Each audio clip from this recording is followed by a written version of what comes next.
Opinion remembering Nehru's love for stamps arts on his 61st death anniversary. India's first Prime Minister Pandit Jawaharlal Nehru had a well-known interest in stamps. He was a stamp collector in his younger years and maintained this hobby for some time. His fondness for stamps is often mentioned in biographies and writings about his early life and interests. This hobby reflected his broader intellectual curiosity and interest in world cultures and history. Since independence, the Union Ministry of Communications and the Department of Posts have issued several stamps featuring the Nehru-Gandhi family, including Motilal Nehru, Jawaharlal Nehru, Kamala Nehru, Indira Gandhi, Sanjay Gandhi, and Rajiv Gandhi. Feroz Gandhi, Nehru's son-in-law and husband of Indira Gandhi, served 2 terms in the Lok Sabha, but does not have any stamp issued in his memory. Nehru also recognized the educational value of philately stamp collecting, especially for children. In his letters to his daughter, Indira Gandhi later compiled as Letters from a Father to his daughter, he occasionally referred to stamps as a way to learn about different countries, geography, and global affairs. Countries across the world have honored Jawaharlal Nehru by issuing commemorative postage stamps in his memory, recognizing his role as a global statesman, champion of peace, and the first Prime Minister of independent India. These stamps typically highlight his contributions to international diplomacy, the non-aligned movement, and India's independence. In 1989, besides India, countries such as the Soviet Union, Hungary, Seychelles, Vietnam, Dominica, Yemen, and Madagascar issued stamps honoring Nehru's legacy to commemorate his birth centenary. Like Nehru, his daughter, Indira Gandhi, who rose to become Prime Minister, was fond of stamps, particularly during her childhood. Her interest in philately was influenced by her father, who encouraged her curiosity through hobbies like stamp collecting.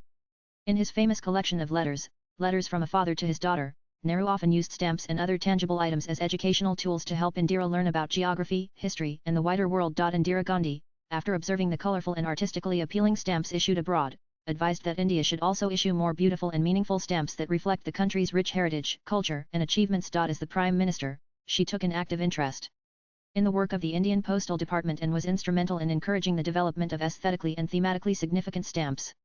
Her guidance led to a noticeable improvement in the design and diversity of Indian postage stamps during her tenure. Under her leadership, more stamps were issued that celebrated Indian art, architecture, freedom fighters, festivals, and scientific progress. In September 2015, the BJP government discontinued stamps on Indira and Rajiv Gandhi. The then Minister of Communications, Ravi Shankar Prasad, remarked, "We feel that this right should not belong to only one family. We need to ponder why so many commemorative stamps have been issued in memory of members of one family." On another level, Nehru was a sentimental person who had kept the ashes of his father, mother, and wife until his death.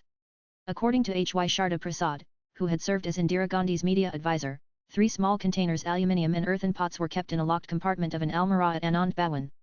Indira reportedly instructed Prasad to go to her house and clear 2 almirahs that had belonged to Nehru.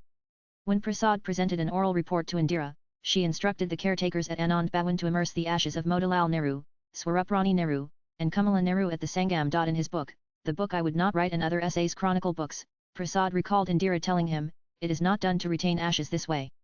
Prasad felt that Indira made fewer concessions to sentiment than Nehru. At Anand Bhawan, Prasad also saw a bundle of 4 books bound in calico. They were typed copies of a book which Jawaharlal Nehru wrote in the Dehradun jail when he had been imprisoned there, Prasad wrote, speculating that Nehru had planned the book as a continuation of his autobiography but had evidently decided not to publish it. The top copy bore a single summary word rejected in Jawaharlal Nehru's own hand.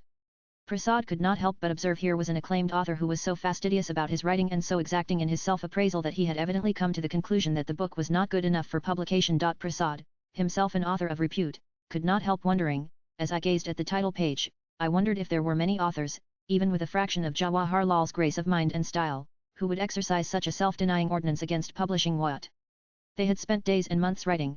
Sharda Prasad described his 2 days as Alibaba at Anand Bhawan. Nehru's almirah also contained a copy of the Ramayana and the manuscript of a book by Dr. Syed Mahmud on Hindu-Muslim unity.